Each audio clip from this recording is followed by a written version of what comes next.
Good evening, everyone. Welcome to the April 3rd meeting on Community Board 11 Environment, Open Space and Parks Committee. My name is Rosa Diaz. I am the chair of the committee. This meeting is called to order at 6:35 p.m. tonight. And we are joined by Khalid Nixon, the staff liaison to our committee. In order to conduct an efficient meeting, let's observe a few ground rules. No one may speak until granted the floor. Community Board 11 members, if you have a question about board business or wish to make a motion, please raise your hand and wait to be recognized. To raise your hand through the Zoom, click the participants icon and you will find the raise hand function there. Members should not engage in a back and forth discussion. The chair will recognize the next person to speak. Please keep your questions and comments brief and on topic to the discussion. Members of the public, if you have a question or comment about the subjects on the agenda, please raise your hand and wait to be recognized. Thank you so much, Khalid, for the vote. Okay, there are 8 committee members, 5 are needed for quorum. Rosa Diaz, Present. Connie Lee, Present. Malik McCullum, Samantha Cordero, is in the absence for today, Debbie Quinones, absent. Russell Schuler, Present. thank you, Alida Chikambu, absent. And Michelle will start Clement, Present. thank you. You only have 5 present right now, excuse me, not 5, 4 present right now, you need 1 more person for quorum. Okay, because we don't have quorum, we are going to wait 15 minutes. Right, you going to recess and we'll We're wait going 15 to minutes, recess. right? Yeah, 15 minutes recess and we'll come back. Stay tuned. Thank you so much, Khalid. We are now again. We are resuming the pause because of quorums. If now we have quorum, Khalid, do you want to do the roll call, please? No, I think we're good. Debbie's here and that makes 5. You can just keep going if you like. Thank you so much, Khalid. Okay, we are going to adopt the agenda with 1 amendment and addition of Fidita's presentation on tonight. And with that addition, the agenda for tonight's meeting was distributed, but we are making a little amendment. Does anyone have any objection to amending the agenda and adopting the agenda? No objection, the agenda was adopted. Okay, the adoption of the minutes, the minutes from our last meeting was distributed ahead of time to committee members. If there's no objection, we will adopt the minutes. Any objections? No, great, thank you so much, okay. And we are going, bless you, we are going to do the announcement. Does anyone have any announcement? Because I do. Okay. I do. This is Debbie. Can you hear me? Okay. A very quick announcement is that April One second. 19th, we're having a poetry event. Debbie, 1 second, please. Thank you, Debbie. 1 second. On April 26th, from 12 to 5 p.m., a breath of fresh air from the, it's gonna be a parade and a block party. All of us are welcome. I will be there tabling. Everyone is welcome to join so we can talk to community members on environment justice and climate changes. And the flyer was already sent out by the board office and we will also send it out again. Again, April 26th, 12 to 5 p.m. And this is going to take place 106 between 3rd Avenue and Lexington. Also, Saturday, April 26th from 12 to 4 p.m. The Central Park Conservancy invites everyone to the opening of the Davis Center at the Harlem Mere. So please come join. They also have, the website is active, full of information, full of events. I already saw like April 27th, they're gonna have from 8 a.m. to 10 a.m. yoga tours. Please call 212-348 2647 for further information.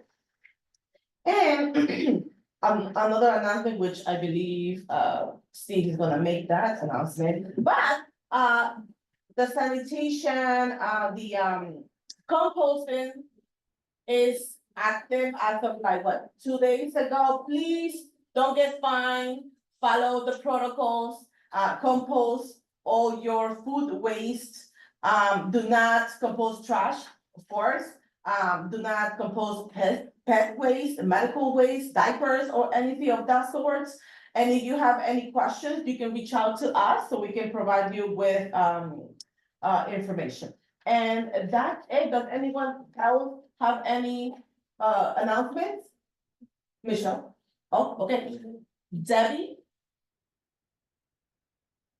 We're ready for you. Hi, Debbie, can you? Yes, go I'm ahead. sorry. Very quickly, on April 19th, we're having an Earth Day event at the park. It's gonna be a poetry event. And also, I guess the other announcement is that basically Diana called me to let me know that the Parks Department has approved, City Council approved a $4 million investment in Art Park. Nice. Yeah, we've got some planning to do and more, opportunities to kind of transform the space. So we're looking for people to participate. What time? On April the 19th. Oh, the poetry event is from like 1 to 5. Thank you. Yes. I would like to say that, we did go to, last summer, we went to all of the community gardens. And a lot of the community gardens are having Earth Day events. So check out your local community garden and see what they are doing for Earth Day. Awesome. Community building projects are wonderful. Awesome, awesome. Any other announcements? Okay, moving on. Informational update. Department of Parks and Recreation. Number, Tashi or Matt or. Hello, Sharon? I'm here. Tapashi's here. Hi, Tabashi. Second. Oh, can't see me. There we go. Hello, everyone. So I have a few updates from last month, or a reminder as well. Jackie Robinson Day Festival is on April 12th, so that's coming up 2 Saturdays from now. Well, yes, 2 Saturdays from now. It's from 12 to 4 p.m. And I'm happy to announce community boards 9, 10, and 11 will be on-site tabling. Happy to have you all there. The festival includes community tabling at the bandshell and performances on stage. We'll also have basketball, baseball, track and field, flag football, and pickleball clinics throughout the park. There is a volunteer portion doing mulch and planting from 10 to 12 p.m. at 152nd to 153rd Street in the park. So we have a full lineup of activities. There's also going to be some food trucks. So come out with the family, enjoy. Hopefully, fingers crossed, we have good weather. As I mentioned last month, the Marcus Garvey Park Alliance has a community survey to fill out. I can drop that link in the chat again this month. There's no deadline, so feel free to share widely and also to fill it out yourself. This past month, on March 12th, the New York State Board of Historic Preservation reviewed the proposal for making for the nomination for Marcus Garvey's National Registry of Historic Places, and they voted unanimously to recommend it. Marcus Garvey was actually one of 20 sites recommended, and I can put in the chat the article which talks about that nomination. And of course, last but not least, the Marcus Garvey construction project is almost completed. They're currently finishing up the north side of the amphitheater, and we expect them to be out of the park in by next week. I do believe Matt is on the call as well, but let me know if you have any questions for me before I hand it over to him. Any questions for Tapashi? Yes. I just have a quick question. When you say the construction is completed, is that all of the construction? And because I know the roof in that was being redone. And so there was a lot of different projects happening at the same time. So this is the pavement and ADA access project. This project is meeting its completion. We have 4 new ADA access and new pavement on the western side of the park from Fifth Avenue to Fifth Avenue. So the scope of this particular project is we've reached a goal of it. There's projects in place for the recreation center, working on the roof, and that is listed on the New York City Capital Tracker, which I'm happy to put in the chat. But for the scope of this project, we're nearing the completion. Thank you. Any questions? Okay, thank you so much, Tapashi. Thank you. All right, I'd like to add on to a few more events that are going on in CB11 at Thomas Jefferson Park and then also the Rec Center.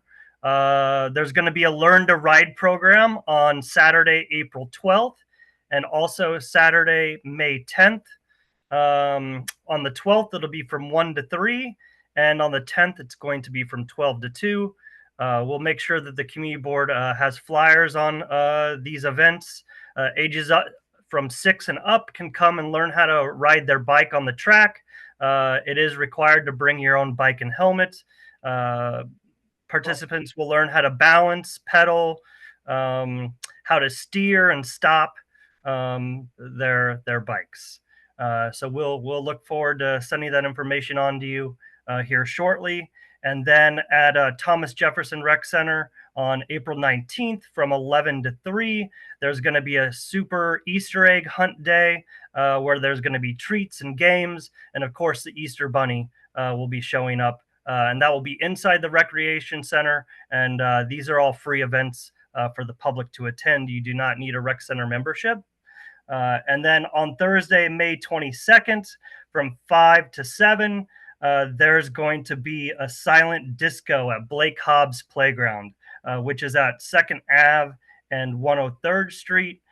This is supported by Councilmember Diana Alea in conjunction with New York City Parks. And we also wanted to, we have the great pleasure of announcing that 2 parks in Community Board 11 will be receiving additional funding to be renovated through our Community Parks Initiative. So Dr. Ronald E. McNair Playground, and as previously mentioned, Harlem, and on this call, Harlem Art Park will be receiving funding from the mayor through our City Parks initiative. And this initiative gives us significant improvements to parks that have not received any funding in the past 20 years. Previously funded and renovated parks in Community Board 11 have included East Harlem, and East Harlem have included Playground 103, White Park, James Weldon Johnson Playground, Abraham Lincoln Playground, and then also recently presented last month at this board was the East River Playground design, which is being renovated through the CPI funding as well. So we will be coordinating and scheduling dates for a community input meeting that starts to kick off the design of these playgrounds. And we want to be able to hear from the community and hear from CB11 on what changes and improvements and what visions and ideas you have for these spaces. So we look forward to having you all join us at those meetings. And we really would appreciate you spreading the word and support once those planning meetings for our community input is scheduled. Those are all the announcements I have. Does anyone have any questions for Tapashi or I? Any questions from members? No? Awesome. Thank you so much. I actually forgot to mention the rec center programming, so if you would give me a moment, an additional moment to add those in. Of course. Okay, thank you.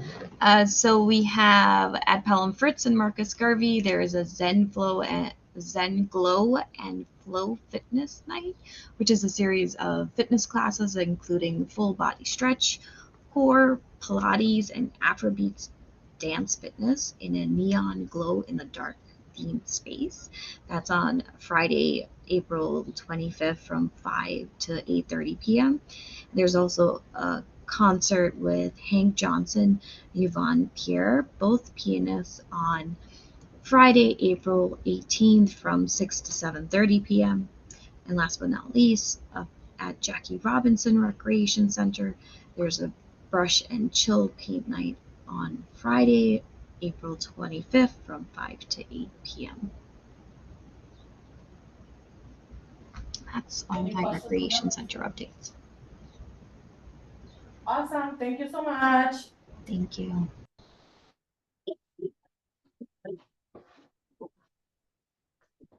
David? Good evening, everyone. I will be quick because you have my two colleagues there who are going to present more on the Randall's On programming for 2025, but I did want to just give a couple quick updates. If anyone has walked over the 103rd Street footbridge recently, you'll notice that the Herc migrant facility tents have been taken down. They are fully down and removed from the site now. We have begun the restoration of the lawns that are adjacent to it. So if you come over, you will see kind of fenced off areas that our staff are putting in new soil, reseeding to get the grass to grow back. So hopefully for this spring and this summer, we'll have those picnic areas back to their former glory. We also have part of the Triborough Bridge, the RFK Bridge construction project, the large parking lot at the north end of the island, Lot F, has been Karens go actually head to being. head over a gas pump, all because one of the Karen's husbands sparked up drama. Hey, Okay. go ahead, David, I'm sorry. No.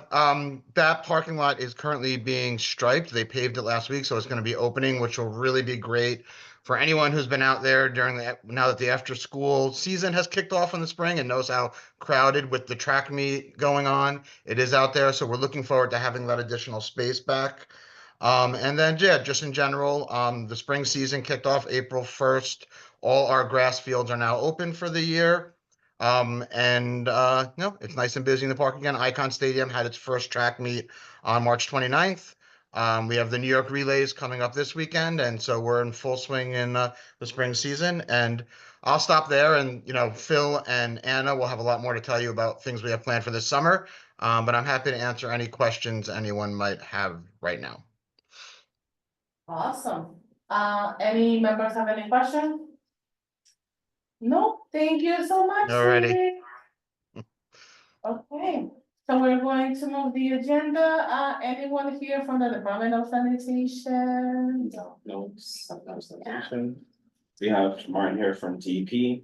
And he's present, but Roberto was. Galarza, Tree Relations.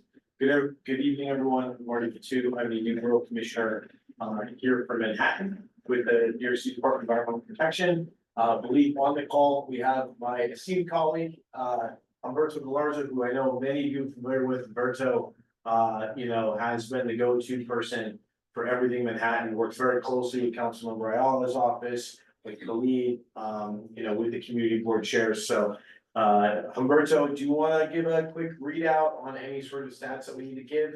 If not, we can, go ahead, Humberto. Yeah, thanks, Marty. So, by the way, so Marty has been on the job. He's our new Manhattan Borough Commissioner, and he'll present later on. It's been a pleasure to have him on. More support means more support for you guys and responses and services and more conversations to be had. So very quickly, and I know you have a full agenda. So to go over DEP stats for your district, we had a total of 135 311 DEP related complaints. That's 135 for the month of March of this year. That's usually on the low side. And very quickly, just the top three are noise from construction before after hours with 31 complaints. That's 31. And dog barking noise complaints with 18. And third, noise from construction equipment with 15 complaints, the total is 135. In terms of news or notifications, we have been working on the lien sale, which means that basically all properties with water and sewer overdue charges, properties that have not paid their water bills.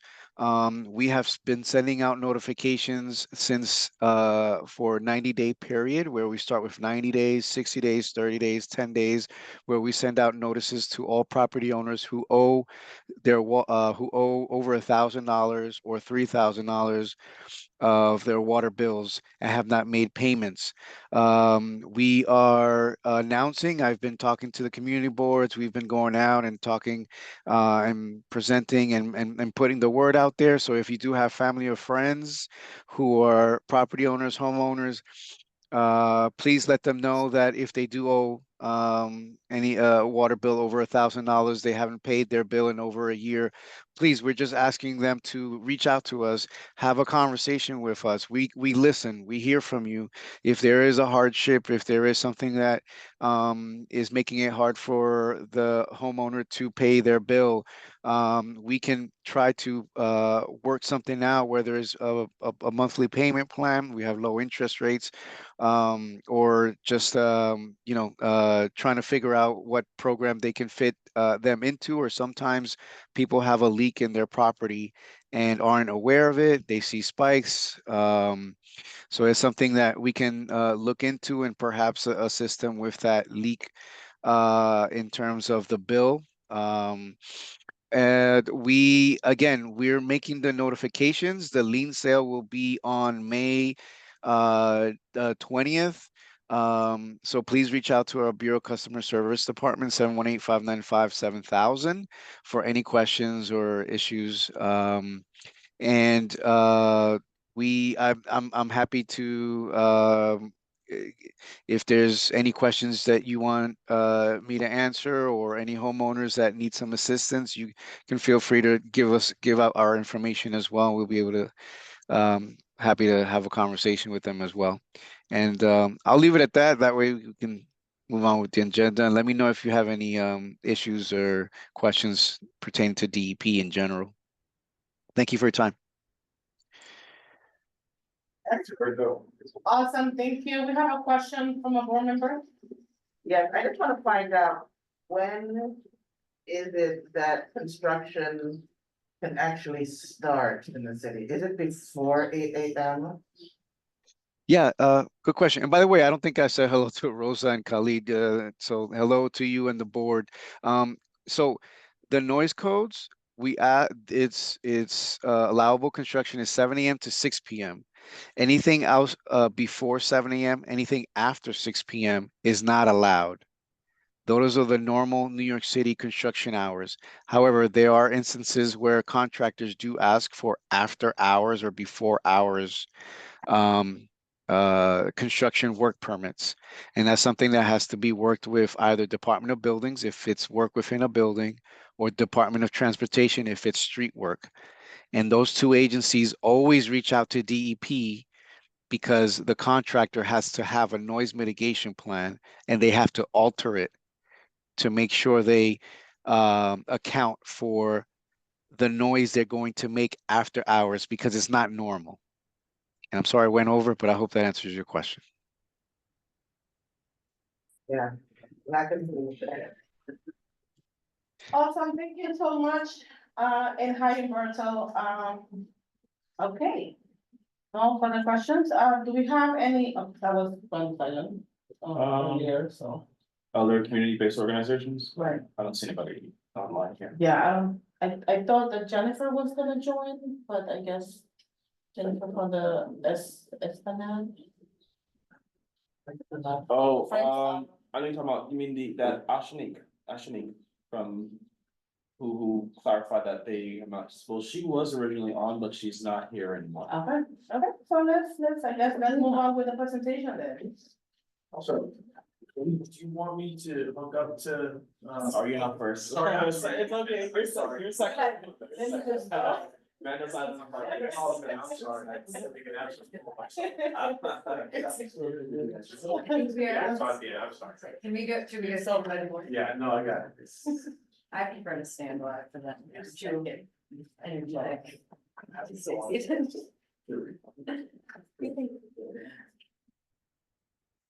Okay.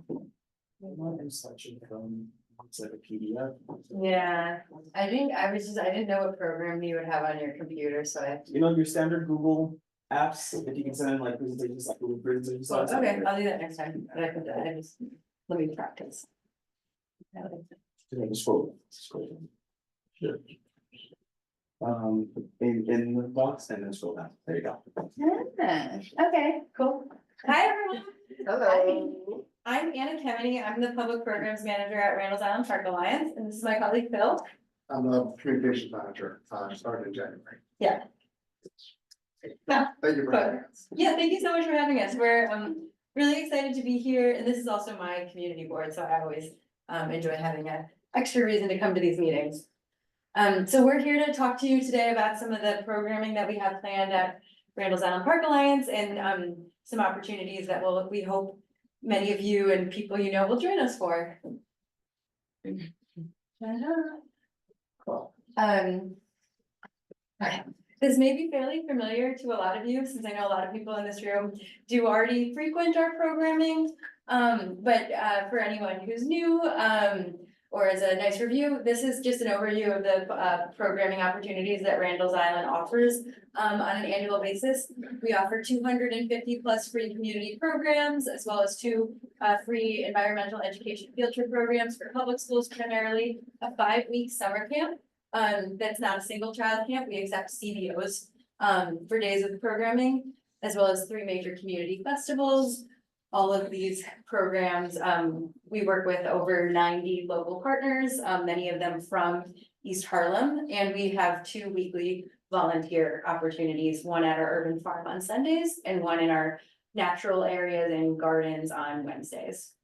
And we aim with our programming to provide opportunities to engage with health and wellness, arts and culture, and of course, as an outdoor green space, environmental education. All right, so here are a few dates to keep in mind, some highlights. I think we're competing with a lot on this day, but we are hosting an Earth Day Festival on April 26th from 12 to 3.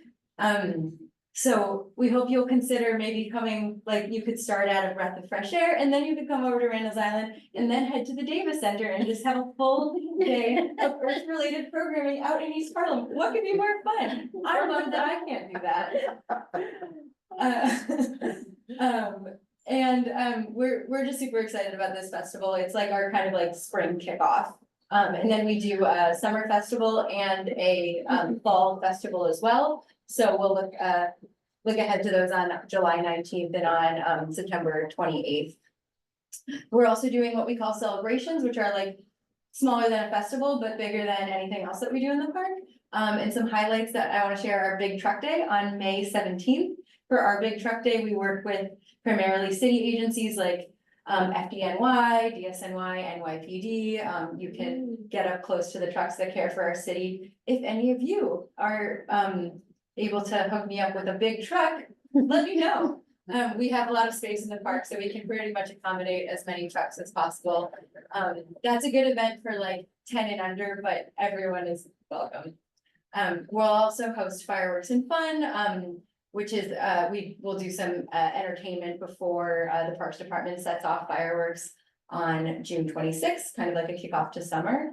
Then in September, this is our 2nd year doing a live and local art pop-up where we'll host local artists at our urban farm. And it's just a day where you can come, paint, take a photograph, engage in a range of art mediums in our urban farm space. And then we'll sort of close out the year of large programs with our Halloween Boo Bash, which is just so much fun every year. And then woven through all of that, we have weekly volunteer opportunities. I mentioned that already a little, but just to put a finer point on it. Wednesdays, we call this Team River. Team River like rotates between working with our natural areas team and our horticulture team, so you can get your hands dirty caring for our gardens and our natural spaces.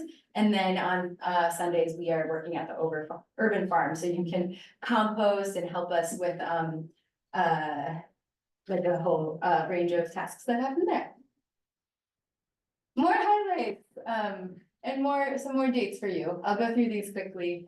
But we have a big year ahead of us, and we wanted to share as much as we could. Our track at Icon Stadium will actually be closed for a lot of the year because we're doing construction on it. We're relaying the track. It sorely needs it. It's a very highly used track. But before that happens, we're excited to host an open community track night on June 12th. Harlem Run, who does regular runs out of generally Marcus Garvey Park. They'll be with us that day to lead a workout. That'll be from 6 to 8 p.m. And then we'll also offer yoga on Tuesday evenings and in the summer on Saturday mornings. Also on Saturday mornings, but in the spring and fall, we'll be hosting our Jesse Owens track and field program. That actually runs out of Thomas Jefferson Park. It's one of our few programs that doesn't happen on Randall's Island. We just found that having it in a park that was a little easier to get to and activating the park at Thomas Jefferson Park was a good fit for that program. That service is, I believe it's ages like 8 to 16. You get to learn about running track and field and then cross country in the fall. And then we'll also be doing some bike rides to some of our festivals and other events with El Barrio bikes. On the arts and culture front, we are reimagining two of our like beloved programs. We've done the past several years a cocktail evening at our urban farm, and I think everyone's familiar with the concept of a movie night. This year we're going to combine them. We're going to do two cocktail evenings followed by a movie night, so you can come for one or come for both and spend your whole evening on Randall's Island. What could be more fun? I certainly can't think of anything. And then we'll also be demoing a new event at our urban farm in August. We're calling this Taste of the Farm, and we'll host chefs cooking food grown right there at our urban farm from around the world. So you can travel around the farm, hit up different regions, and taste food that was grown right here in East Harlem. And we'll also be doing some arts, like botanical art workshops with our horticulture team. Those are good, kind of good, like 12 and up age group for those. All right. A lot of the programming that we do at the park, as we're a park, really falls under the environmental education bucket. But just to highlight a few things, we have a field trip program that runs in the mornings to our urban farm, our edible education program. And then we have one that generally like runs in our salt marsh and some of our wetland areas. That's the waterfront stewardship program. Those we primarily, everyone's welcome to like send in a request. We do primarily service local public schools. And we're pretty well full for the spring, but we just, we do run summer and fall as well. And you can see here, those are a great way to wade into the river, get your hands dirty, or pick some produce and cook a little meal with it and see where our food comes from. We also offer a Park is Lab research program where we use the space of the park kind of as a like public laboratory, and we can learn about like the soil ecology or the water quality, or what qualities of kale are tasty and what are a little bitter and what we should maybe grow more of because people lived there. And then we have some like public educational events to highlight coming up. Our urban farm is open on, it says Saturdays, but it's open on weekend days. And we'll be hosting an after school wetland Wednesdays on the second Wednesday of the month, May through October this year. And then we'd also love folks to join us for Bird Bonanza on World Migratory Bird Day, Saturday, May 10th, as well as World Oceans Day on Saturday, June 7th.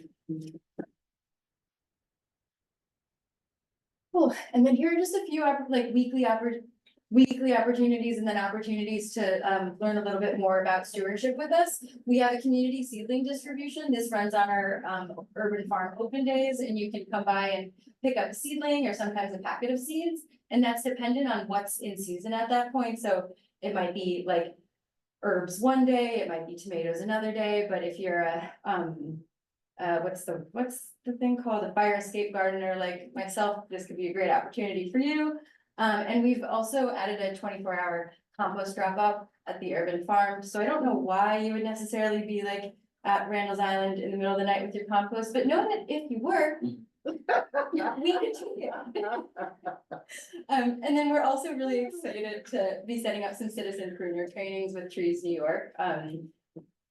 So we'd really be especially excited to have like folks from East Harlem signing up for those. So when those opportunities come online, we'll be sharing them out so that folks can share and register and learn how to care for our trees. And then this is my last slide. We do have just some employment and internship opportunities that I want to highlight. We're hiring for a part-time community food educator. This is a position that will work with our urban farm team through the summer. I think it's 10 hours a week, and they'll be doing food demonstrations, like showing simple recipes with produce grown on the farm. We're also hiring a public programs coordinator, which is a year-round full-time position that'll coordinate and facilitate a lot of the programs we've spoken about today. And we have some workforce development opportunities. We have the Waters program, or the working apprenticeship through estuarine research for students. We're hiring for college and high school interns, and I believe the geographical area tied to this program, it is like particularly local folks, so particularly East Harlem, and Community Board 11 residents. And then we also do take on several SYEP interns through the summer, as well as with ladders to leaders. And I think that. And now I'm very excited to hand it over to Phil. Hi, so my name is Phil. I'm the communications manager at Randall's Island with Park Alliance. So a lot of kind of what we've been doing the past year, roughly, is a new website that we started last year. There are definitely a lot of kinks in it, but we've done a lot in the last few months to make it more friendly for any kind of searching for whether it's events, which happens to be skyrocketing up our like most used pages. Usually people come to the site for the park map and like the athletic field, but we're starting to get more traffic in a couple of different areas. I know we actually had a lot of success with our programming schedule release, which Rose, I believe, was quoted in. Yeah, it ended up in Time Out New York, and it's on patch. 3 more is coming for other events, but I think we're making a lot of good headway in terms of getting some of the word out there, you know, in the larger New York space. I'd love any specific. I've tried to get in touch with Bronx Times and Harlem Times folks. It's been a little tough, but you know, plug away at it as much as best as I can. But really also about the website that is great is we kind of updated language, how to get to the park. That seems to be a big deterrent for a lot of people. They don't really know how to get to the park. It's so easy. We'll make a couple of videos on social media that will explain it a little better if you have my way. Second thing, so part about being in the release is that we would like to highlight our partners more, whether it's on social media or on our website with profiles. We find that the more we post on the website, the better the return rate is in terms of people clicking through. So you might hear from me, Jason May, if you want to do like a little profile on our site. We plan to do it for our event. So with our Earth Day, we'll have, you know, partner spotlights on social media. Yes, we have a newsletter subscription that we basically have to blast out as news comes in. So if there's anything of note that you think is worthwhile to our subscribers, there are 20,000 emails on there. Not all 20,000 people read it, but you know, that doesn't really matter. So if there's something that the board has in mind that would be useful to our audience, we're happy to kind of send it out. It's not really an issue. We've gotten a lot more traffic on our social media pages. Our Instagram account alone has seen a few hundred in the last month or so. Largely I have to credit to something we're kind of do a little differently. We're going to partner closely with some of the larger organizations that come to our park. So Cirque du Soleil right now is at the park for about 2 months.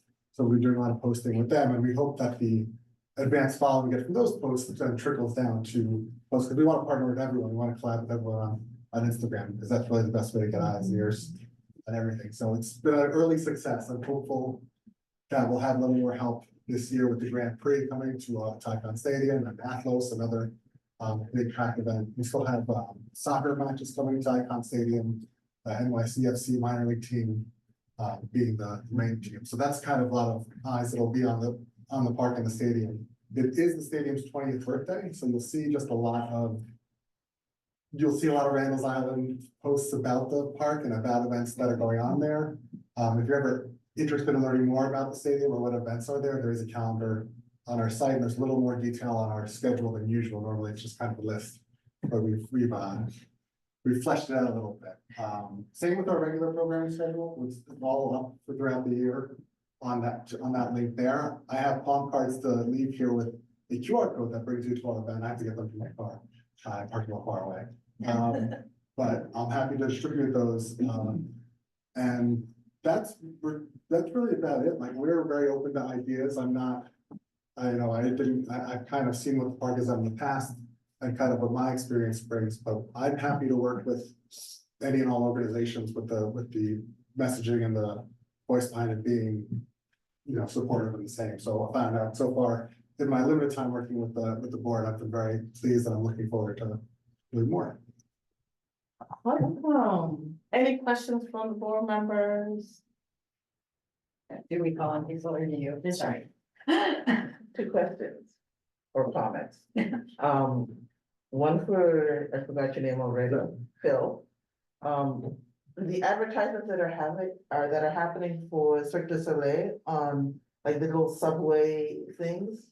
It does say Randall's Island, but it would be really good idea to have the QR code at the very bottom, right beside Randall's Island's name, just so that people would go further to ask questions. No, it's a great suggestion. It's something that we'll definitely look into, because I think they expect to come back, future years. We now, I think I've broached more of a better partnership with them than we have in the past. So getting the schedule online earlier, getting the QR code ready, so it brings the schedule on the web. Could just do it for the website too. It's a great idea. I think that's something we'll definitely take. Because it's everywhere right now. Oh, I want to slap a QR code on as much stuff as I can. Yeah. And also with the festival Yes. that are with alcohol that prevent people from coming in With children. With children. Yeah. I told you or suggested last year if they could have just a band around them and be carded ahead of time. And if you have the band on, then you could still go in, but you have the band on, you're not allowed to drink. And that would help more people to be able to come into the event. Yeah, I can't confirm. That was a good suggestion, and it's something we're looking at doing. I can't confirm yet, just because I have to make sure it's all squared with the liquor license, and it's truthfully something that I am becoming more and more an expert on the longer I'm in my role. Sorry, but it is a good, but it is a very good point. And, we're also looking into like an option where we have like a drinks, like 21 plus only area. And then like the other side of the farm is like family friendly, open to everyone. So I don't have like a definite answer yet, but I have, I guess, like a thank you for your feedback. We are actively thinking about that and trying to act on it. Okay, and this one other, just a tiny question of, I remember at one point that there were some seeded mushroom logs that were available. Yeah. Are they still available? Because I was telling so many that's community gardens about this. I'm like, oh my gosh, what if it's not even happening now? That's a good question. I don't know if we're doing that or not this year. I'll ask. But that was a really, I guess if you're not familiar, last year we did it was kind of like a faceted program where we had like logs from like tree branches or whatnot that we had to remove, that we inoculated with like mushroom spores. And we did it was kind of like part of like the Park is Lab program. It was an experiment, but we also distributed them to different community gardens. Yeah, and actually I haven't heard that we're doing it again this year. So I'll ask, I'll follow up. But it was very cool, wasn't it? Yes, it was so cool. I hope we're doing it again. So I have, two things. Mhm. One, once our flyer for the Earth Day is Mhm. done with everyone's logo in it, we'll send it your Oh, way. lovely. Perfect, we'll cross pollinate. And two, with regards to the circus, maybe, and again, a little reminder, East Harlem to have a little special discount. Yeah, no, of course, I know Dave touched on that earlier when they first joined us. It's a little difficult just generally because, we have to get the information from partners, basically as, we have that for a level. We don't get so much. I find that I get emails from CERC mainly on their time, so. They've also given us tickets that we distributed to organizations already. So, I know it was what? tickets that we've given to organizations already. It was, and it's such a short time. We have to try and figure it out. So basically, kind of gave most of them to Harlem's Children Aid, because they were the ones, David Giordano was like one of the only ones that responded in time before it, but It was quick. it was, yeah, like they gave us tickets. I would say, like, if the event was Friday, we received tickets on the Wednesday. And it was a quick turnaround. So can I follow up to that? I know I brought it up in the past, and I know my council and colleagues heard me on this. And I'll still put it on the record, if there's some way that it could be implemented for all the events that's happened at, inside of Randall's Island and with you guys, we'll highly appreciate it for some type of, whether it's tickets or whether it's discounts. For us to, so that it's already, so we don't have to get a last minute Yeah. tickets or last minute discount information. I know you guys, receiving things a little late as well. But, in the future, if we can work on a process in which is already implemented, then we won't have to, go through this like all, every company or organization or that goes, that have events there would already know. Yeah, and that's something I would really, really like. I mention it every time, so maybe it's your first time hearing it, but I just wanna reiterate it to, community. Hey Malik, it's Dave. Yeah, no, I know, we spoke about this last, with Cirque last time. They did do a discount, code, which I sent that over to you, I believe, for East Harlem for select dates and shows. And I do work to try to get what I can from the events. The challenge is kind of how the contracting works through the city for a lot of these events.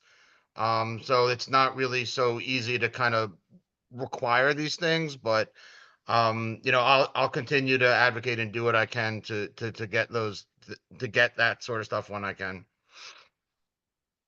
No problem, Dave, thank you. We appreciate it. I'll even add just an example, if we were able to kind of create a link that had a built-in donation to Ripple with like a 25% off. And just a straight reference was, they only sent us a link for March dates. So we had to basically track them down, like we need April dates too. Yeah. So sometime, we're doing our best to try to get as much as we can, but it's been overall a positive experience. Awesome. Yes, thank you so much, and pleasure to have you guys here in person. Hey, thanks for the time. Thank you, thank you. We'll be able to share the slides, right? Okay.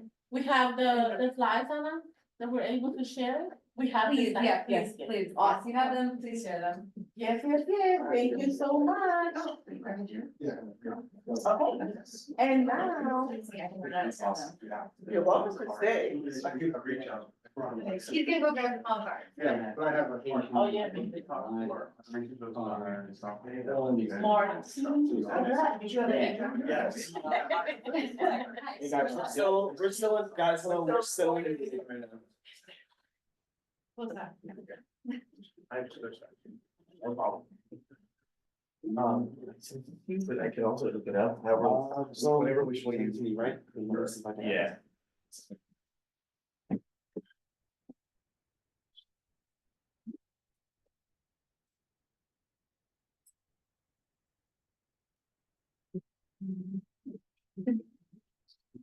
It'll be the second one that we sent. Sorry.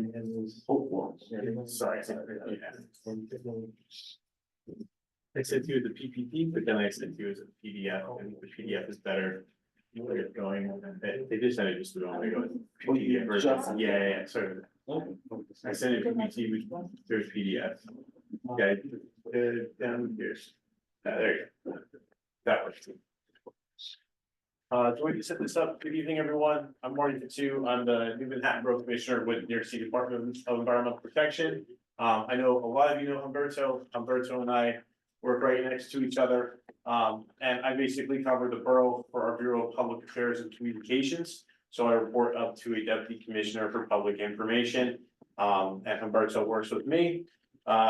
Just to kind of quickly go over the agency, I know most of you are very aware of our operations, but we are a family of over 6,000 employees, both here based in New York City, as we oversee the water system here, the best drinking tap water system in the United States. And we are also the largest municipal utility agency. We also have we are also a major employer up in the watershed, Westchester County, as well as Croton and Kingston, New York, where our big reservoirs are that supply every five boroughs in New York City with clean drinking water. In addition, we enforce noise, everything that basically Humberto brought up as the big 301 complaints.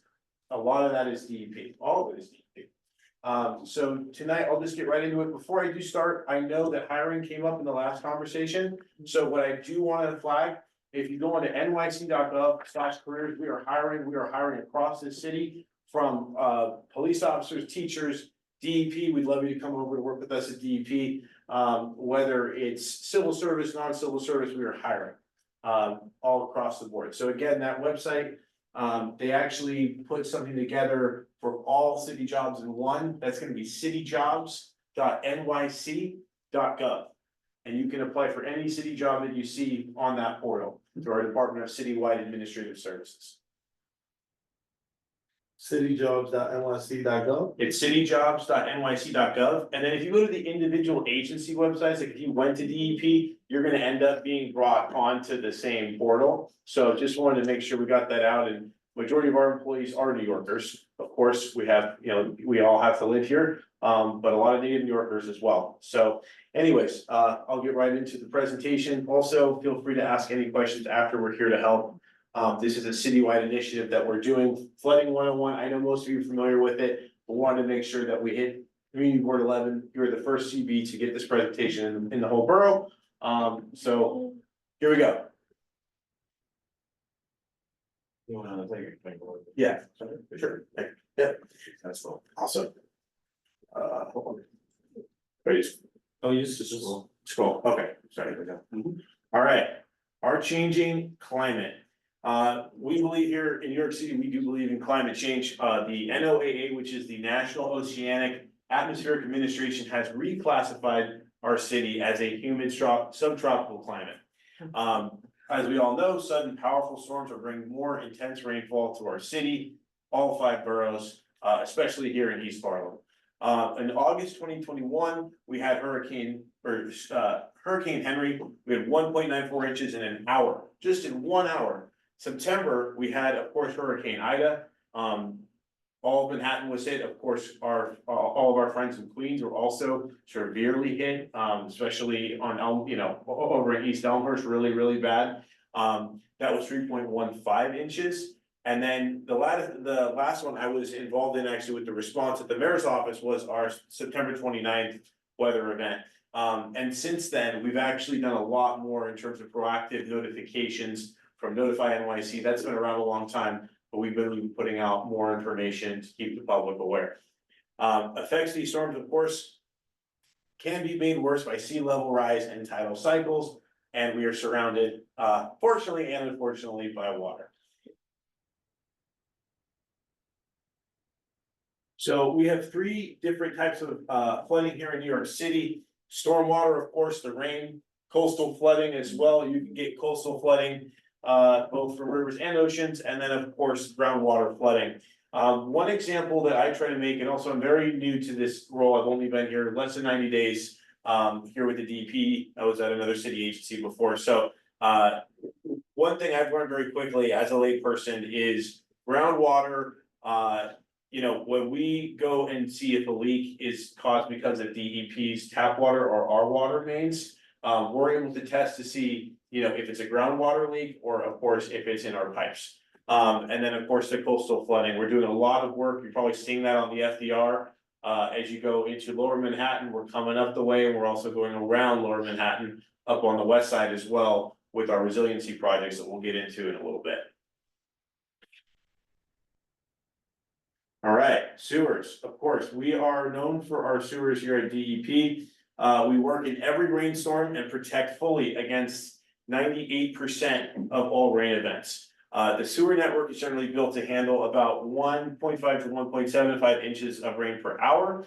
And of course, during rainstorms, the system can get overwhelmed when there's so much water that you know it's a lot larger than what the pipes can handle at one time. What I do want to bring up on this as well is catch basins. We might cover that a little bit more in the presentation, but before we know of a major storm event, we all get together, our operations folks with NISM, fire department, sanitation, NYPD, and one of the first things that we do is we send our operations folks out to clean and clear the catch basins as soon as possible, in order for us to prepare for, you know, any sort of major weather event.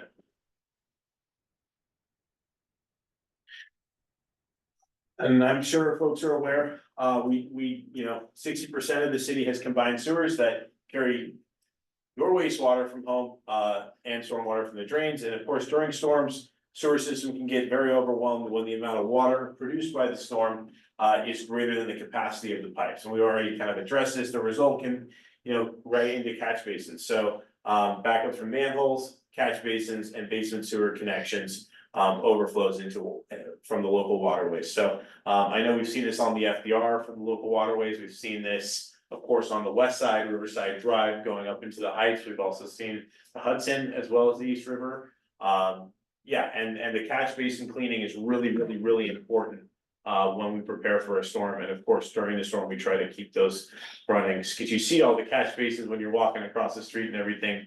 Super important that we do that. All right, groundwater flooding.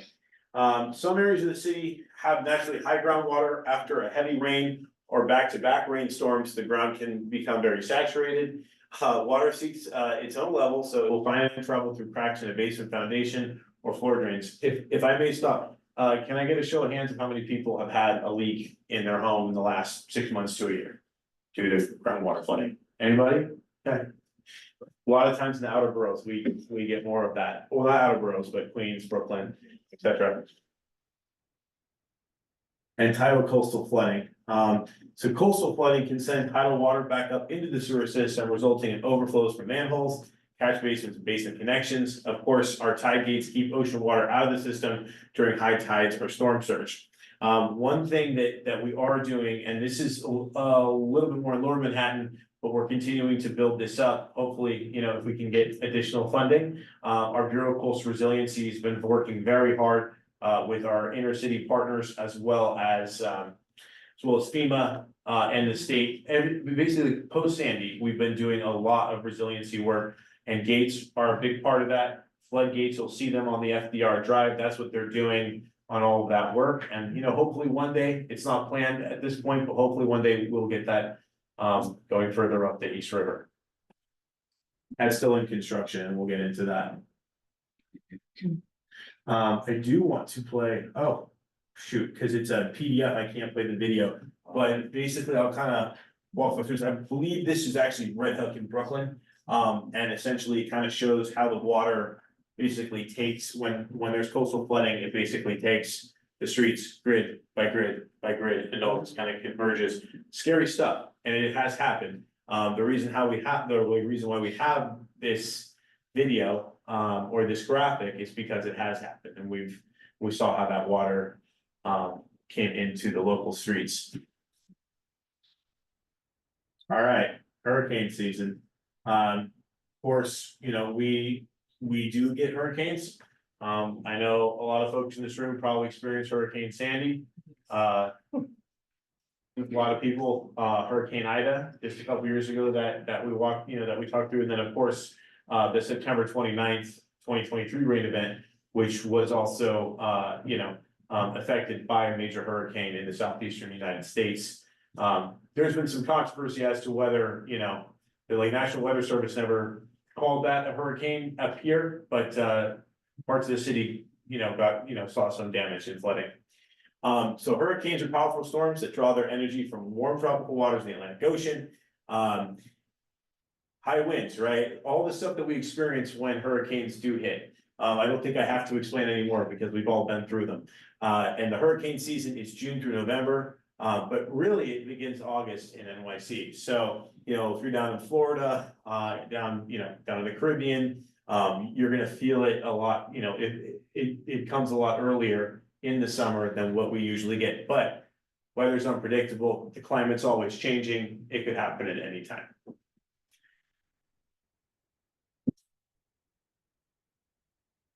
All right, so we have and we continue to build a toolkit to combat flooding, or at least to mitigate flooding here in New York City. And that is really a multiple things we have going on. We have green infrastructure, gray infrastructure, and of course, other flooding solutions. So I want to cover blue belts. You've probably heard of blue belts. We have a lot of them in Staten Island. We have them in Bronx and Queens. Now, we do have plans for blue belts here in the borough of Manhattan. That's what I wanted to make sure we included this slide in tonight's presentation, because hopefully in the foreseeable future, we will have a set of blue belts here in this borough. So really they divert rainfall away from sewers, provide retention, and they create rich ecological areas. The program preserves natural drainage. Corridors like streams, ponds, and wetlands enhances them to convey, store, and filter stormwater. One example, I don't know if people are ever in Staten Island. If you're ever out there, the blue belts out there are beautiful. It's a great weekend opportunity to go out and check those out. Hopefully, we will have future plans set in stone here for this borough, and always happy to collaborate with this subcommittee. If that's something of interest, we're always happy to bring that back to our green infrastructure capital planning team. We have 545 acres, right? So Bronx, of course, as I mentioned, Staten Island and Queens. And again, there are plans to bring blue belts here to Manhattan.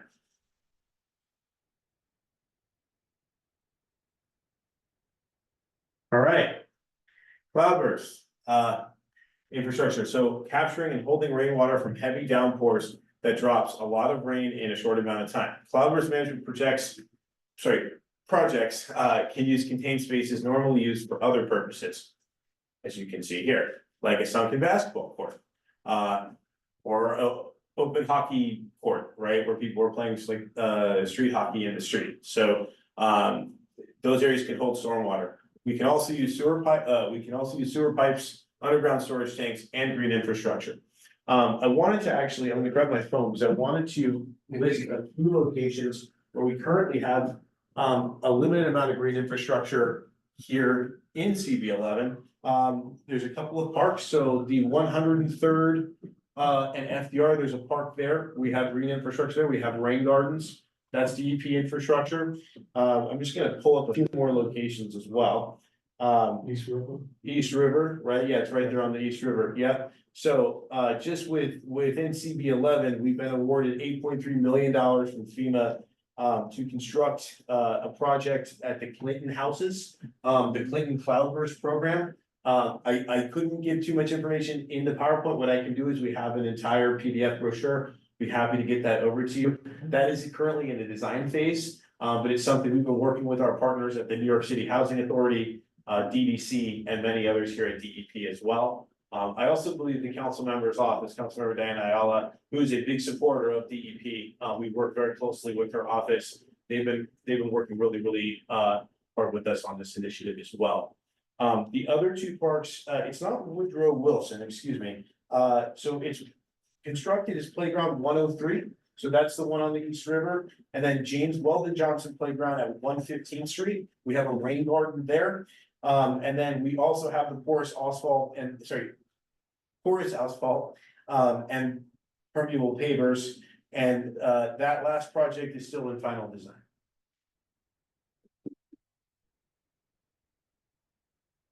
All right, this is one of my favorite slides. I was in the mayor's office before. I worked in our mayor's office of climate and environmental justice. And then I also worked at Asylum Seekers, so I dealt a lot with Randall's. Yes, yeah, I remember those emails. Yes. Anyways, FloodNet. We have worked the city of New York, the Center for New York City Neighborhoods, of course, the Department of Environmental Protection, and Brooklyn College. That's really where the brain power is Brooklyn College. We're just the implementers. But Professor Brett Bracco and his team of students, all New York native students, that he works with, run the FloodNet program. So they're sensors that detect and monitor street flooding in real time. And you can see that. I'm gonna provide the link below, and then I'll send it out as well so people can see it. It's a partnership that we have. We currently have 5 FloodNet sensors within CB11. And right down at this website, it's dataviz.floodnet.nyc. We have a minute. I'm happy to, show you guys where the sensors are, but you could always put that out after. I can send it out. We had FloodNet come last. Perfect. Actually, they show us a live map. They show. Great, awesome, and they do an incredible job.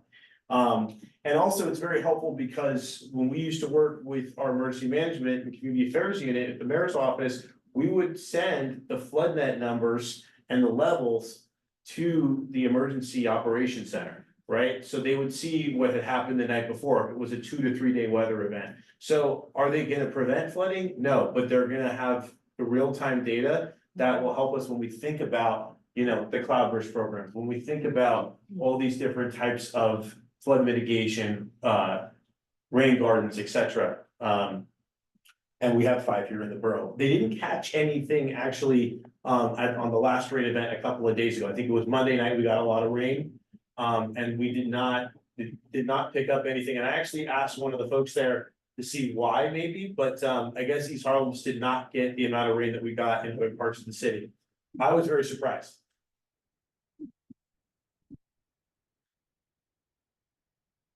The unified stormwater rule. So in 2022, under the leadership of Commissioner Ritt Agrawal, who's still our commissioner, does a great job. We work to increase the amount of stormwater that new and redeveloped properties must manage on site. Rezonings and other developments present a huge opportunity to manage stormwater on site and reduce demand on the city's drainage system. So, with our large property owners, especially on the corporate side, big property owners, always good, everyone needs to do their part in holding and maintaining as well. So you'll see, of course, a lot of water towers, tanks above buildings. Those also can be really useful in emergencies. I'll just give an example. We had a water main break in the middle of Midtown Manhattan, major residential building, over 400 or 500 people. And we had to turn the water off so that our teams could work tirelessly through the night and fix what was going on. And luckily, they had a water tank on the roof, and they were able to use that water supply to keep showers running, to keep water going for people that were coming and going, kids getting in the shower, for bed, people making dinner, etc. Those quality of life things that people just need to get through the evening on so that they can successfully get up and go to work tomorrow morning, right? And that's what we do. We always work when, major emergencies like that, and they happen all the time. We always work to try to keep disruptions to a minimum, but things like this, having a water tower, water tank above for water supply in addition, is always helpful. All right, so coastal resilience infrastructure. My sincerest apologies. I really should have switched out, but I was looking for a better photo. We're not fully complete on the resiliency projects in Manhattan. This is the Rockaways, of course. And then I believe this is either in Brooklyn or also in Southeast Queens. But anyways, we have multiple resiliency projects that are working to protect the entire island of Manhattan. We're starting at the Battery and we're working our way up. So essentially, we have the Lower Manhattan Coastal Resiliency work. We just broke ground last year on the Battery Coastal Resiliency work. And then what you will see, and that will basically that will circumvent Five Seaport and then make its way up the west side, past Battery Park City and above The United States Army Corps of Engineers also has their HATS projects, and that's citywide. They're out in the, and I mean, if you've been out to the Rockaways, you've probably seen those big boulder rocks.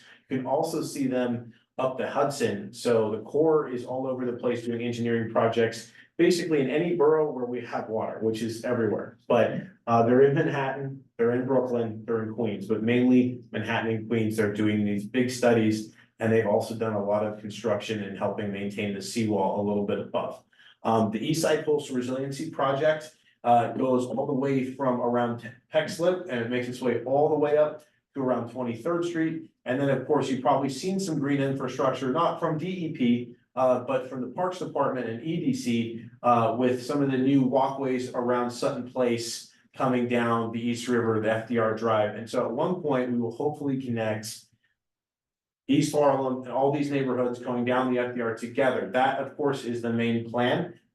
That's more probably of a parks thing, but the resiliency work is always going to be incorporated in that, because we have to protect the seawall. We have to protect this borough from floods. On the ESCR, you'll see a lot of floodgates. So before a major storm comes in, our operations folks will go down there. We will close all of the gates. We'll make them secure. It's not just on the waterfront. For example, like 23rd Street, we have the floodgates right on the water, but then we have them up at Bellevue. We have them near the VA hospital, 2 to 3 blocks in, so that we can cordon off. If the water is able to get through one barrier, make sure it doesn't get through the next barrier, right?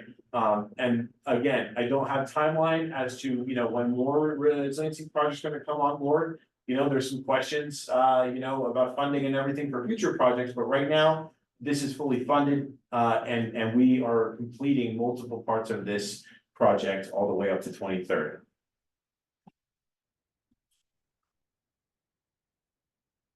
All right, here's what you can do to protect your home.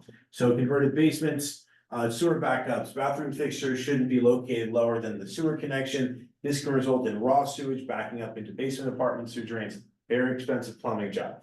Stormwater flooding, basements located at the bottom of a driveway or below sidewalk level are prone to stormwater flooding and groundwater flooding. So 2 of the 3 types of flooding.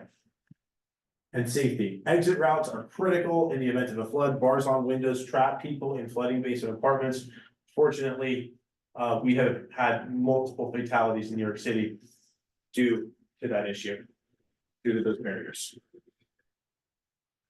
Rerouting downspouts. Disconnecting downspouts from the sewer also keeps rainwater out of the system. It also reduces the likelihood of backups. Direct downspouts, you really want them directed away from the building. Proper installation, you can see how they come down, right? Improper. And then also with the sewage pump. So, and I'm happy to send the graphics after. I can share the power, you have it now, you can put it out. Of course. Yeah, I know the graphics aren't great on this one, but we can definitely have a little more description. Using flood sensors and elevating belongings. So place belongings and valuables on a shelf above where water may flow into your basement. So, if you have a basement apartment, or if you do have a basement in your walk-up where you might keep stuff for storage. I know I was in an apartment where we kept extra storage on the basement unit on 89th Street, right? Like, same thing. We always want to keep it a little bit above if that happens. Use flood sensors to alert you when water is entering your basement. And a pro tip, place the sensor on the floor near the sewer drain or under the windows if you have the outdoor window wells. A flood sensor looks like this. Sump pumps. Using a sump pump to remove flood water. Sump pump is a device that detects rising water, say basement pit, drain, etc., and it will push that water outdoors. Be sure to use pipes or hoses that extend 10 to 15 feet beyond your building. Anyone here use some pipes? Great, awesome. All right, waiting to use the water. Always wait to flush the toilet, take a shower, or use any appliances that require water, and especially during heavy rain. The extra water discharge puts unnecessary strain on an already taxed sewer system. Especially if we're out there trying to clean the catch basin, so we don't want any more. We don't want any more additional flooding or like water on the street, because that'll just create more backup. And I actually have, I'm gonna leave some of these with you, Khalid. Many sewer backups are caused by grease or debris in the sewers. I think we all know this. We spend roughly 18 to $20 million a year. I think 18 might be a little bit generous, or sorry, a little bit conservative a year to decrease sewers, deal with damage from backups and repair equipment trashed by wet pipes. And guess what? We're paying the bill. All of us. All right, so we're getting almost close here. I know it's been a little bit of a long presentation, but I appreciate your patience. The plan for intense storms. I know most of us have smartphones. Some people don't, but you know, if you do, the weather apps are always helpful. You know, take a look at that. You're gonna go out for the day, especially if you have, you know, if you have family, children, it's always really helpful to know kind of what to prepare for, especially as we enter the summer months. I think this weekend was crazy. I don't know, it was like 90 and then it went down to like 60 and like The biggest drop in the history. Yeah, the history of the city. Yeah, it's crazy. Yeah.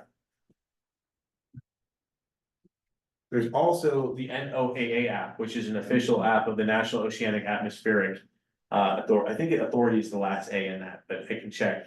NOAA, it, you know, is they also work with the National Weather Service, so that's real time, very accurate forecasting, and they will give you an alert if we're getting a really high tide coming in.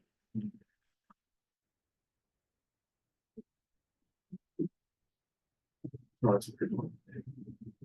You must, no, you can try again. Yeah, sorry. You got it. Okay, here we go. No? Oh, here we go. It's not going down though. Oh, there it goes. All right, planning for intense storms. I want to hit on this quickly. So, NFIP is the National Flood Insurance Program, administered and run by the Federal Emergency Management Agency, also known as FEMA. At the federal level, we have FEMA. At the state level, we have DISHES, Department of State Homeland Security and Emergency Services, DSHES, DISHES is what they call it. So there's FEMA, DISHES, and then NISM. NISM is New York City Emergency Management. So they all work closely together, or at least that's the idea. That's how they're supposed to work. And essentially NISM, of course, runs the coordinated operations when we're in a state of emergency. There was a building collapse today over in Brooklyn, right? NISM coordinated that with PD, fire, DOB, right? That all goes into their command center. And they have people that go out to respond to what people need, in addition to the uniformed services here in New York City. So the flood insurance is really big. We encourage renters and homeowners to get flood insurance. Last year, the governor signed a bill, which, you know, essentially basically it takes a lot of predatory actions by insurance companies out of renters insurance. It's a Carroll bill, and Senator Hoylman Siegel, Bobby Carroll, I think is assemblyman over in Brooklyn, and then Senator Hoylman's over here on the Upper West Side. So it's actually disclosure. You have to disclose to your renter, hey, this is a very flood prone building. This is a very flood prone unit. You can't, or if you buy a home, there's the home buyers disclosure law, right? Those both got signed by Governor Hochul in the last 2 legislative sessions. Yeah, thank you. Okay. NFIP though is of course a federal program. There is pushing at the federal level to, you know, in Congress, they can never get along to push more reform there. Right, because, you know, a lot of states you're seeing this, especially where climate change, you know, is really taking its course. A lot of insurance companies are trying to, you know, get out of insuring people. And so Senator Bill Cassidy, I think, of Louisiana, as well as Senator Gillibrand here in New York, as well as Senator Schumer, have been trying to work together, bipartisan, right? There's, you know, Democrats and Republicans have get flooding storms. So hopefully it's something that they can continue to work on. We also have, and I'm gonna send, I will send you, Khalid, I will send you a link. We actually have a website just for New York City residents where you can see all the different access items and all the different ways that you can get insured. You can even see approved companies by the NFIP program. All right. Same thing. Yeah, is now. Gross. Yeah. My boss actually at DP, she lives in Red Hook and she's had major issues every time there's rain. All right, this is a really important aspect here too, is the evacuation zone. Best way to be prepared for the possibility of a hurricane, of course, is your evacuation zone. They're all over the city. The best way to stay informed is Notify NYC, which is a City of New York's app. You can sign up for the app system, and even if you don't have a smartphone, I believe you can sign up on your PC or Apple Mac, like, you know, your like laptop, and you can subscribe. You can get text right to your phone. Hey, Amber Alert, severe weather alert, protest activity, this, that, street closures. When I was a couple weekends ago, there was some sort of holiday. I got a push notification. Hey, the street meters are going to be off. Highly suggest every single New Yorker gets on Notify NYC. Excuse me. I believe we have a QR for that as well. Anyone wants to download right now, I'll keep that open. There you go. Sorry. Very informational. I have it. Okay, awesome. Yeah. All right, before we get to questions, just really quick, we are here to help. Again, I want to shout out our head of community relations for Manhattan, Humberto Galarza, who always comes to all of the meetings and is super responsive on everything. I'm so grateful that, you know, he's been here this entire time, and we'll continue to work together. Manhattan DEP at dep.nyc.gov. That goes right to my email, goes right to Humberto's email. And we, you know, one of us will respond to you as soon as we can. Of course, if in any emergency, 911.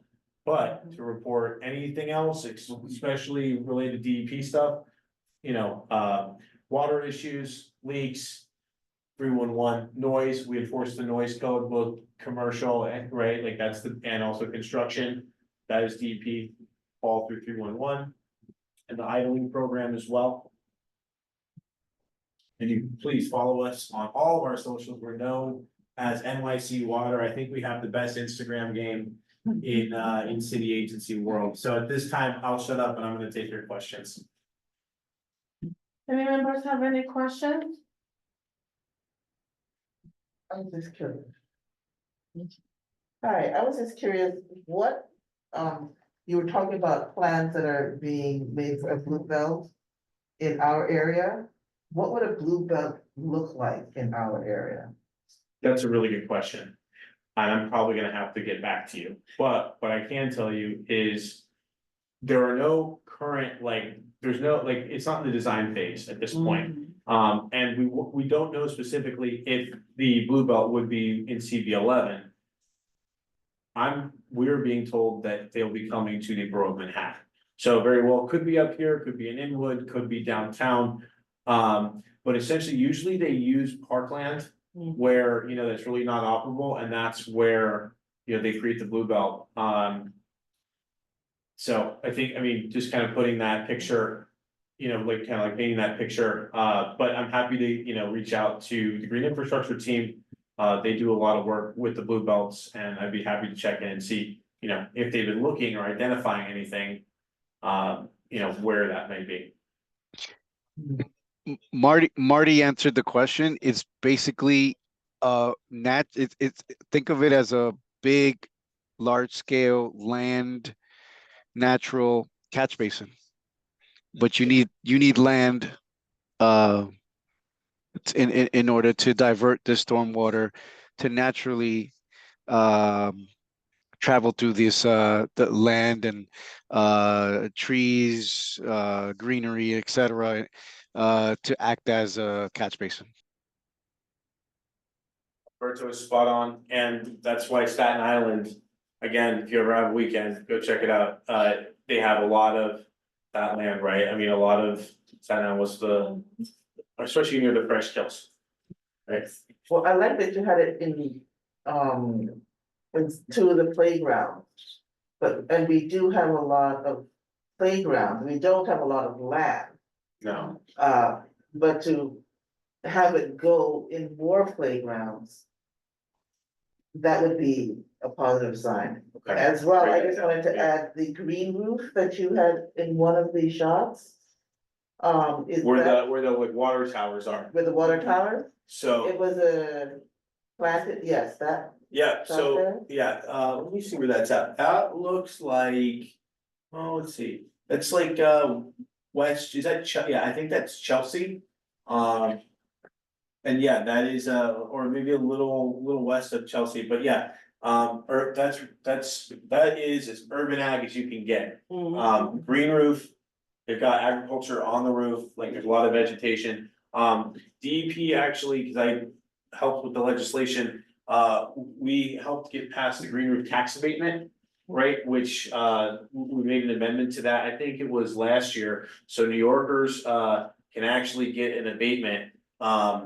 If they're able to, if they're able to do vegetation creative, like have a green roof, we encourage that. So I believe, and I can get you the numbers, I believe used to require 50% of the entire roof space, now we only require 25%. And that's in order to increase participation in the program. That was Senator Liu, I think Assemblywoman Rosick.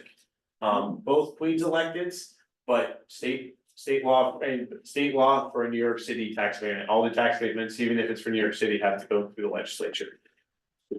thank you. Yep. Thank you, Martin.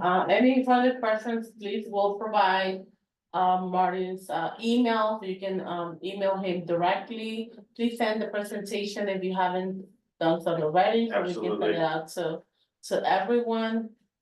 And thank you for coming in person. Thank you very much. We're, and I know Humberto would say the same, he's on here as well, of course.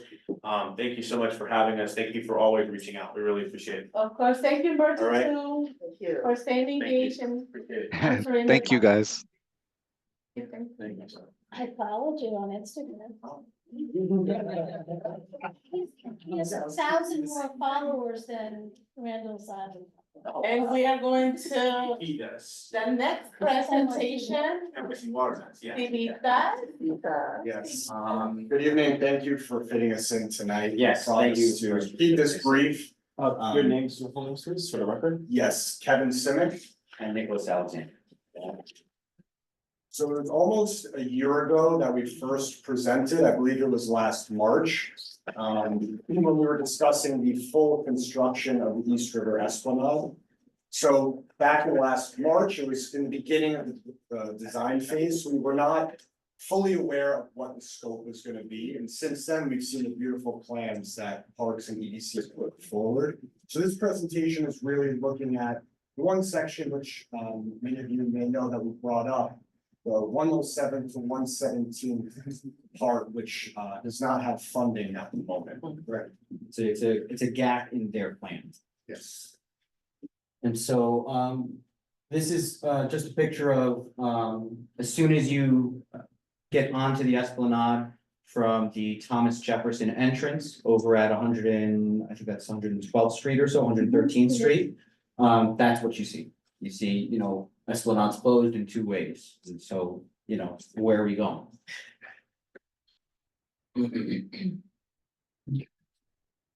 And so as we just said, on the left is a picture of the revitalization plan by the EDC and Parks Department. Those are the current plan boundaries in white. It's a little hard to see here because this is a very bright screen. But basically from 107th Street to midway through 117th Street, that's not included in the plan. You can see it from here to here. Approximately a half mile section. Yeah. Here's some more pictures of current conditions. On the left is from 113th Street looking north. That barrier is 114th Street. And so even beyond this barrier, there's currently no funding in the plan by the city. So a place that is already closed off and inaccessible right now has nothing, in the budget for it. And it's like a jungle back there, literally. You look inside and it's just, stuff all over the place. And these signs have been there for years now. years, work is in progress. And on the left is another picture of the fence line condition along this area. We've just had a long discussion about resiliency and raising the walls on the waterfront, and our walls are literally falling into the water.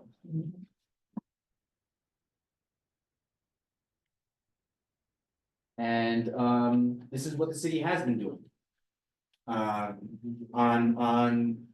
Above and to the right, we have the East Midtown Waterfront Greenway, recently completed from 53rd to 61st Street. If you guys haven't been there, I would recommend you go. It's beautiful. It's a really lovely walkway. They have these really cool alcoves because this walkway goes behind the highway. And so you can sit in the alcove and you hear nothing. It's really cool. So they put a lot of thought and design intent into this project, and it came out beautiful. So, the city has the wherewithal and the chops to get this done. It's just a matter of, can you guys allocate some money to this project for us? We deserve it too. We're taxpayers, we live in this city, you owe it to us as well. Let's see. And then here's another one. This is Pier 42, recently completed in the Lower East Side. And this is a flood resilient pier. And it's just another example. This field is out onto the water, basically, brand new. And I think the city council voted to spend over $1 billion on that Lower East Side, basically initiative and redevelopment. So from like Corlears Park, on the Lower East Side, up to, I think, close to 23rd Street, they're redoing the whole thing, and it's amazing. It'll blow you away, some of the stuff they're doing. And these fields, they're literally like on the water. It's so cool. And it again begs the question, why not us? Why not us? And so, this is just a short summary presentation, we're not here to propose anything specific today. We're here to ask for support from the Community Board 11, and so we'd like a support letter. I believe you guys may have issued one or not, but if you have, I think yeah, if you could amend it to include up to 117th Street, that would be great. I'm gonna pull up really quick so you guys can see it. Sure. But I saw it and I thought it looked good. It was mentioned 114th Street. We should probably just include 117th Street. And the second thing we were hoping to ask you guys is if we could also present this to the greater Community Board 11, so that we could spread the issue and spread awareness on this. That there's a gap in our community. And there's no plan for it right now. And so, we should be asking questions of our, elected officials and upcoming elected officials, are you guys? Would they have to go to the executive in order to get on, or they can just? Sorry, what are you talking, in terms of presenting? The We could just relay this request to, yes, executive, when it's time to. Yeah, I know. You can do that? Yeah, I got. Most will do that. You're gonna be there. Yeah, I'm always in executive, As I said, you're gonna be there. but you're welcome to come, you're the vice chair. So this is the letter that we issued last year. Yes. And, you can take a look at it and then, you submit suggestions for edits and, Okay. have the board review the letter next month. And, opt to ratify it at the subsequent full board. Okay. Yes, and then So we just need to change the date. The date and a little bit of the content, Yeah. because last year we were asking about, our specific proposal almost. But now it's really, we just need general help raising, pushing people to raise money for this, so we need a, concerted effort together to work on this. And we can worry about what we put there later, but we need to get funds secured for this area. during the time when we're actually asking for, right now, people are asking for funds for everything right now. Yeah, So so there is a great need for having it this month or, Oh, in terms of, when we need the letter? yeah? I don't think there is a, like a specific time frame on when we need it. I think we would like to get it sooner than later, of course, so that we could continue our outreach and continue our outreach with other political constituents. I know there's, election season is coming up. And so for them, it would be good if they are aware that it's on Community Board 11's mind. So from that standpoint, I think it would be helpful to get it in sooner than later. You had said earlier that it's a little more than what's in this letter. What specifically are you asking us to add to that? So if anything, I'd be asking you to pull some of this out. So make it simpler and just say, listen, what we would, if you could go back to our presentation, so lists it out there. Can you do us a favor? Absolutely. Can you send us the Absolutely. language that you Absolutely. actually want? Not a problem at all. Because that'd be helpful. We can look it over. Wait. Let me interrupt. In addition to what you're gonna send, let us hear what you wanna send. Yes. So we can be consistent with what we ask for Yes, here yes. and what they put in writing. So what I will send to you guys is basically a support letter saying, we CB11 are in support of reaching out to city, state, and local agencies to receive funding for the revitalization of these Harlem waterfront in the amount of $180 million. It's based on this set of mathematics, and I'll break that down for you guys, and it's based on basically what they have spent on the other pieces of waterfront previously. And so that's, kind of where we're getting to that 180. That's where we think it's gonna end up. Specifically for Specifically for 270. This 180, so we just took the whole length of the esplanade that they're working on and just split it up to what a half-mile section would be. Yeah. This 180 actually has a proposal for an additional pier. So when we were on the call with Parks and EDC, they explained the pier at 107 was about $35 million. So we included that within this number about the idea of potentially building another pier in that section. Absolutely. So basically, it should be more than enough. Yes. That's what my concern is. Yes. Yes.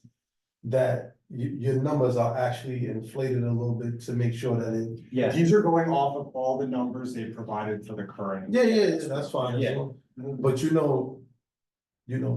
our economy may rise and. If you guys want us to add a little cushion to it, we can add a little cushion to it, and in that request, that's no problem with us, I just wanna make sure Yeah. we get the funding, that's pretty much Yeah, what- yeah. how simple it is. And so. Before you, I'm sorry, can I ask a question? Yes, go ahead. No. When you come up with that $180 million price, you're just taking it from previous budgets for the project and including the pier. Yes. I think there is not an opportunity to put a pier in this particular strip. So- Because there's no existing footprint for a pier. There's two areas, I think. One is where there's an old Washburn wire factory or something like that burned down. And so there was an existing pier there or outcropping of posts there. And then I understand where your question. Yeah, so I just wanna make sure that you check that, because I Yeah. think adding 35 million for a pier, that couldn't happen, kind of just clouds the issue. The main. Confirm the footprint. Mhm. Footprint has to be there in order for it to Yeah, happen. I understand your concern, and Yeah, let's just move on yeah, then. the other thing I would say is, that 53rd to 61st Street addition was a complete addition, right? There was the over the water, it's all over the water. Yeah, no, I know, Right. let's Yeah, move we on. can- And that's actually pretty much the end of our presentation, part of this is also, we need to raise that area anyway. The area south that's being renovated and the area north that's being renovated are all gonna be raised Yeah. 3 feet above the water level. Yeah, we're It's- aware. It's gonna be crazy that you're gonna have to, ride a ramp down to get to this area or something, how is that gonna be ADA accessible and, all sorts of, crazy questions. So, that's really what we're here for today, for your support and, for our continued partnership. Thank you. Thank you, Thank you. send us the amendments that you Yep. want, and then we'll discuss it, next month, and we'll also have you present a full board. Okay. Will be quick. When, for the full board meeting, should we expect that request to go into this month or the following month? We can do it for. We're up for, we're respectful to your guys' process, but we're more than willing to present sooner than later, if you guys are willing. Also, you'll ask executive and we'll make a determination. Yeah, send us the draft with all the amendments, and then we'll have you present the full board, and then we'll take it from there. Sounds great. Sure. Yes, she'll request. This month for, okay, yeah. We're talking about April, right?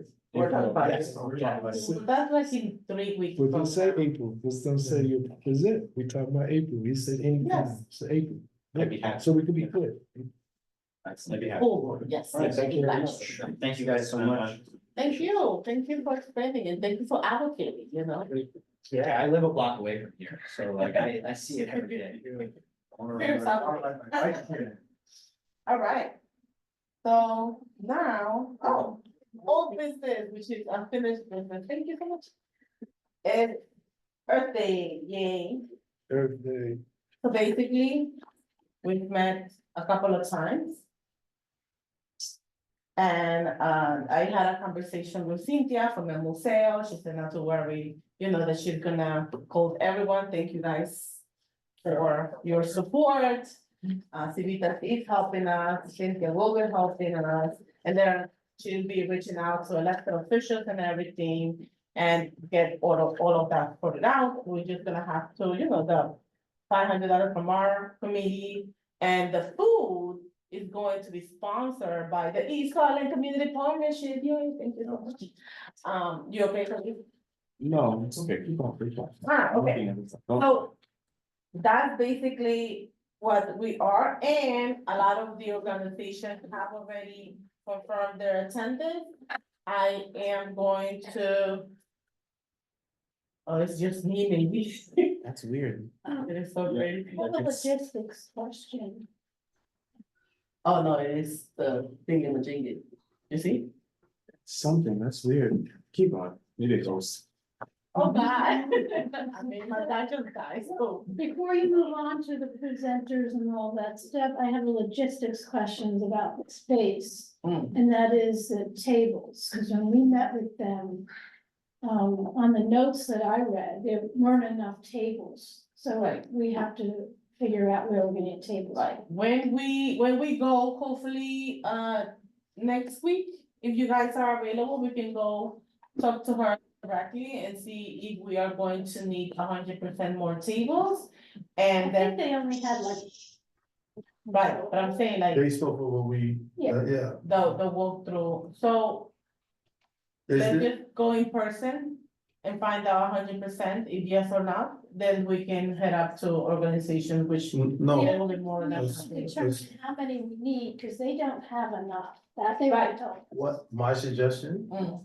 just a quick one, is that we ask, across the street to see if we can at their tables, since they're the quickest and the closest. I don't know if they will, but maybe, It's a good idea. and So we'll leave you that task, okay. good. There, result. I mean, those are the kinds of things that just a few weeks away from the event, Mhm. we have to get those things like organized like this week. Mhm. And Well, it's, this week is ending, it's you know, tomorrow. like within a week, is what I'm saying. Here we go. I'll call you tomorrow. Debbie, do you have something you want to say or? Just breathe into the mic. So, Shit. I'll reach out to you tomorrow. Still on speaker. Yes, Scott. I'll reach out to you tomorrow to try to get the information, Okay, or the contact, and I'll call them. awesome. Also, it might be a good idea to ask if there's any of the presenters or whoever's coming, do they have tables that they would like to just bring themselves? I mean, you want to prefer it to be uniform.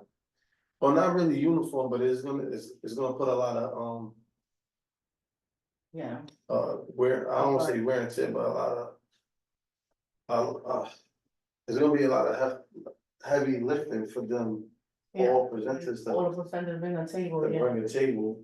They're actually quite heavy to carry and, Mhm. yeah, and they're not. Depending on what table they may or may not have. I was just thinking of a plan B. Right. No, I'm not, We get it. I That's think- why we're working through this together. I mean, renting tables is super, super cheap. It's not an expensive thing to do.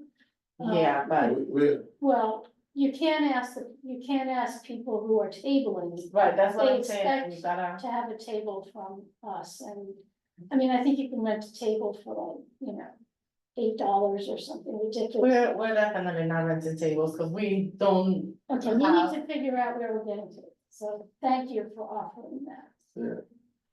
And we also have, again, the East Harlem Community Partnership, which I am part of, and we have tons of tables that we can bring, how we gonna do it? we'll get it there. Okay. I'm with you, then. I got you, we make it happen. yes, how many Well- tables? And are we gonna have like walks or anything that we provide for these people? With that, they will have to do, we didn't have any. No, we didn't have we didn't have that. They all had their own logo, Like, we'll have our own tablecloth banner. yeah, they all had, I mean. Okay, and the East Harlem Community Partnership, you said is providing the food? Yeah, they going to the El Museo del Barrio's vendors, and they're gonna buy a lot of food for all of us. Different type of food, I'm not 100% sure yet, but it's like snack food, not really like rice and beans with chuletas on it, it's just like, like. Whatever they got. Buy to eat, because we have to use the vendor from El Museo. Yeah, then my question is, previous years we've had little water bottles. Right, that. You bought it? Annually. I don't know. We've like, no, we've, you know, like. Are we able to bring in water? I mean, yeah, they get water, Yeah, because I mean, that's the simplest thing, we don't want sugary drinks around kids or anybody, it's gonna be hot. The small water bottle. Right. Annually. Wow. I never Yes, thank you guys so much. The various I can people bring it. are donating money to my organization, but I need to know who you write the check to. El Museo del Barrio, directly to them, Directly to them. directly to Cynthia, you guys are all in the email, feel free to just. But Cycle ask them, her. but I would ask them what's the exact, Yeah, checks the- have to be written out, the exact. there's a process for sending a check. Yeah, So we'll ask Cynthia. yeah. Yeah. Time start. So we'll get there at what, at 9 we decide, no? 9 AM, they're gonna be there at 8:30, they said. So we can come in at 8:30 if anyone is I available. would say I'll we be there. can, we get there at 8:30. Yeah, I'll be What time there. is the program gonna start? 10 to 2. Okay. 2 PM and then we'll gotta finish up like around 45 or 2-ish, so we can clean up.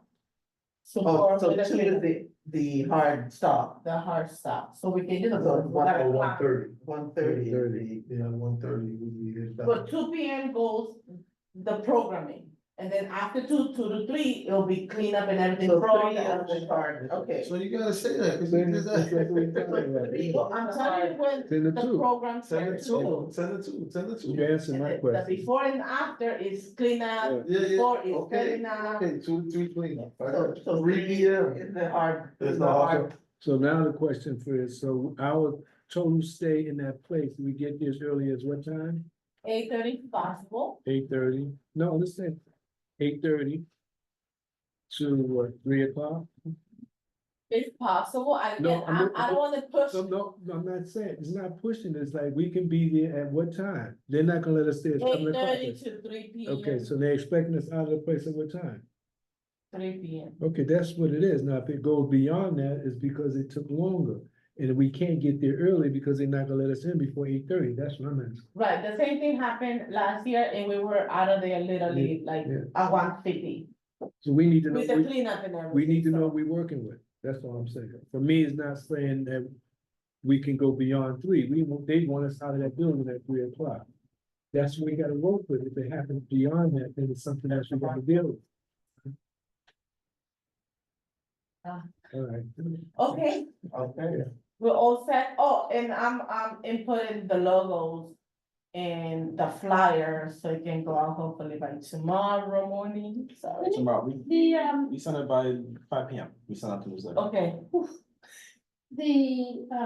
I mean, it happened here earlier this evening, because there's a El Museo event happening on Saturday, the 26th, an Earth Day event with the parade.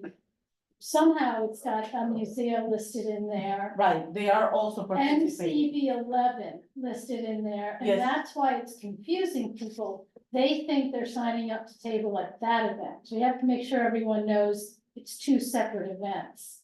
When I saw the 2 flyers, I was totally confused.